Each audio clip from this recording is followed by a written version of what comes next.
जय हिंद फ्रेंड्स, मैं आशीष आपके अपने चैनल @physics.07 में एक बार फिर से स्वागत करता हूं। कल की क्लास में हमने इक्वेशंस ऑफ मोशन या गति के समीकरण सीखे थे जिनका एल्जेब्रिक मेथड पढ़ाया था।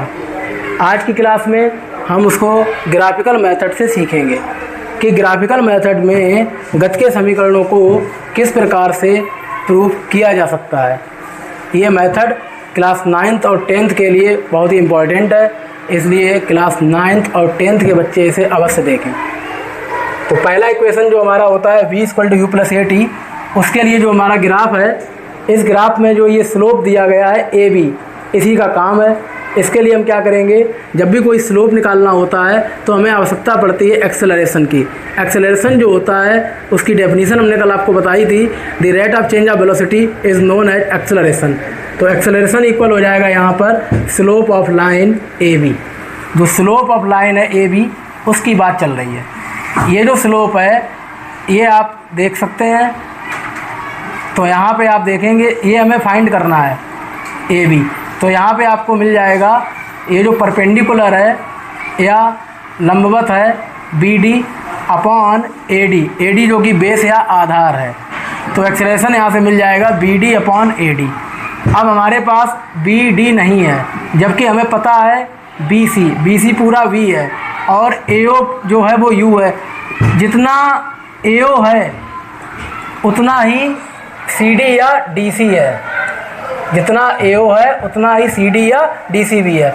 तो यहाँ से हम क्या निकाल सकते हैं, बी डी निकाल सकते हैं। तो बी डी का वैल्यू जो आएगा वो आ जाएगा पूरा बी सी माइनस जो सी डी है वो। तो यहाँ पर हमने लिखा बी डी बराबर B C minus C D, B C minus C D और अपॉन ए डी वैसे ही। इसके बाद बी सी बराबर हमें पता है बी सी पूरा वी है, v minus u a o u है, तो v minus u upon t. अब इसे हम क्या करेंगे, क्रॉस मल्टीपल करके इसको सॉल्व करेंगे तो हमें मिलेगा v माइनस यू बराबर a t. Therefore we get v = u + a t। यही हमारा फर्स्ट इक्वेशन ऑफ मोशन है जिसे हमने ग्राफिकल मेथड की सहायता से सॉल्व किया है। इसके लिए केवल आपको क्या करना है, एक्सेलरेशन की डेफिनेशन से ही आप इसे सॉल्व कर सकते हैं। अब हम बात करेंगे सेकेंड इक्वेशन ऑफ मोशन की। जो सेकेंड इक्वेशन ऑफ मोशन है उसमें फिगर बिल्कुल वैसे ही रहेगा, जो ग्राफ बनेगा बिल्कुल वैसे ही बनेगा। ये जो ग्राफ है ये वेलोसिटी टाइम कर्व है, जिसे हम कहेंगे वेग समय ग्राफ।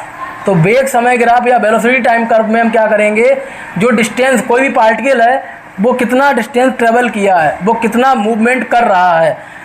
तो इसने क्या किया, जो हमारा पार्टिकल है इसने कितना डिस्टेंस कवर किया।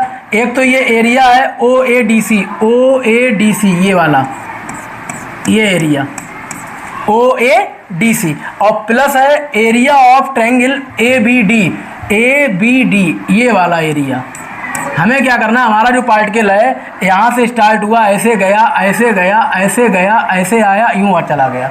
तो हमें इस पूरे का ही क्या निकालना है, एरिया निकालना है। तो हमारे जो पार्टिकल ने क्या किया, इतना डिस्टेंस कवर किया हुआ है, कितना ओ ए बी डी सी ओ से स्टार्ट हुआ, ओ पर ही आ जाए। अब हम क्या करेंगे, इसे कैसे निकालेंगे, इसमें दो एरिया बन रहे हैं। एक तो एरिया ये बन रहा है रेक्टेंगल का ओ ए डी सी, और एक एरिया बन रहा है ये राइट एंगल ट्रायंगल का, जिसे कहते हैं समकोण त्रिभुज। इसका एरिया क्या हो जाएगा, triangle of A B D. तो जो हमारा एरिया ऑफ रेक्टेंगल होता है वो आता है कैसे, ये ए ओ और सी डी बराबर है, ओ सी और ए डी बराबर है। ये दोनों आमने सामने की जो भुजाएं होती हैं वो बराबर होती हैं।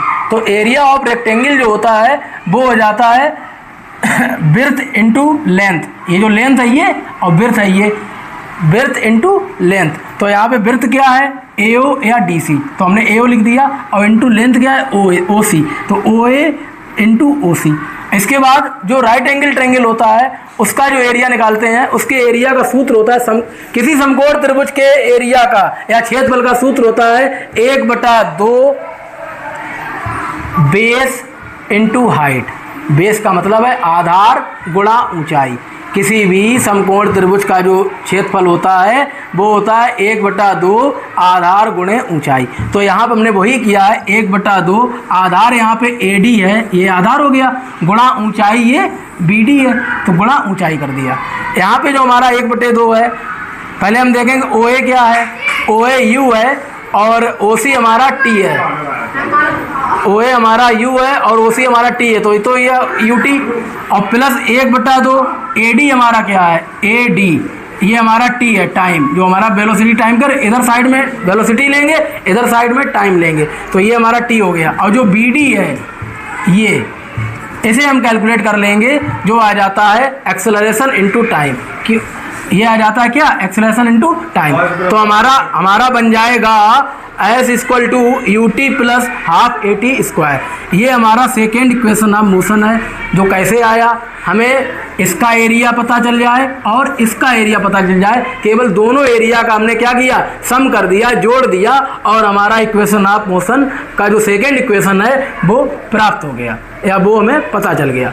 अब बात करेंगे थर्ड इक्वेशन ऑफ मोशन की। फिगर फिर से वही रहेगा, लेकिन इसमें क्या हो जाएगा, इसमें एक शेप बन रही है। अभी तक हमने क्या किया था, सेकंड इक्वेशन में इसका एरिया अलग निकाला और इसका एरिया अलग निकाला।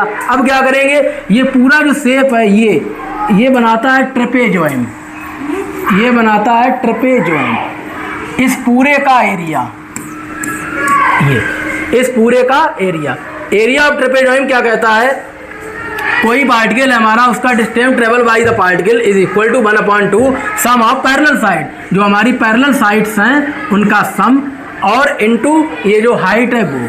तो यहाँ पे जो सम किया है वो किनका किया है, ये OA, पहले तो ये वाली पैरेलल हो गई OA, और प्लस CB, जो हमारी ये CB है ये। अब यहाँ पे पैरेलल साइड की बात हो रही है, ना कि छोटी या बड़ी भुजा की। तो यहाँ पे OA और CB दोनों जो हैं हमारी कैसी हैं, बड़ी और छोटी भुजाएं हैं, लेकिन ये दोनों एक दूसरे के पैरेलल हैं। जैसे एक भुजा ये है, एक भुजा इसके बराबर है, तो लेकिन ये बड़ी छोटी है, लेकिन ये एक दूसरे के कैसे हैं, पैरेलल हैं। तो हमने क्या किया, सम ऑफ पैरेलल साइड, तो OA और प्लस CB, और इनटू क्या आ जाएगा, हाइट यहाँ पे क्या है, OC, ये यहाँ पे किसका काम करेगा, हाइट का। जो अभी तक बेस का काम कर रहा था वो किसका काम करेगा, हाइट का। तो हमें OA और CB से मिल जाएगा U प्लस B, तो हमारा S इक्वल हो जाएगा 1/2 U प्लस B और इनटू टाइम। अब हमें क्या करना है, जो हमारा थर्ड इक्वेशन है उसमें टाइम है ही नहीं, तो हमें क्या करना है, टाइम को एलिमिनेट करना है, टाइम को वहाँ से हटाना है। तो टाइम को कैसे हटा सकते हैं, we know from first equation of motion v equal to U plus AT। तो यहाँ से हम टाइम के लिए सॉल्व करेंगे v minus U upon A, therefore we get, हमने क्या किया, t का जो वैल्यू आया वो यहाँ पे पुट कर दिया। तो S equal to 1/2 v plus U into v minus U upon A। अब ये फिर से वही आपका बन गया क्या, A square minus B square बराबर होता है A प्लस B और A माइनस B। तो यहाँ पे क्या हो जाएगा, v plus U into v minus U upon A, तो ये हो जाएगा v square minus U square upon 2A। Therefore we get, यहाँ पे क्रॉस मल्टीपल करेंगे तो हमें मिल जाएगा v square minus U square is equal to twice AS। Therefore we get v square equal to U square plus 2AS। ये हमारा हो गया थर्ड इक्वेशन ऑफ मोशन। आप लोग इस चैनल को ज़्यादा से ज़्यादा लाइक करें, सब्सक्राइब करें और शेयर करें। धन्यवाद।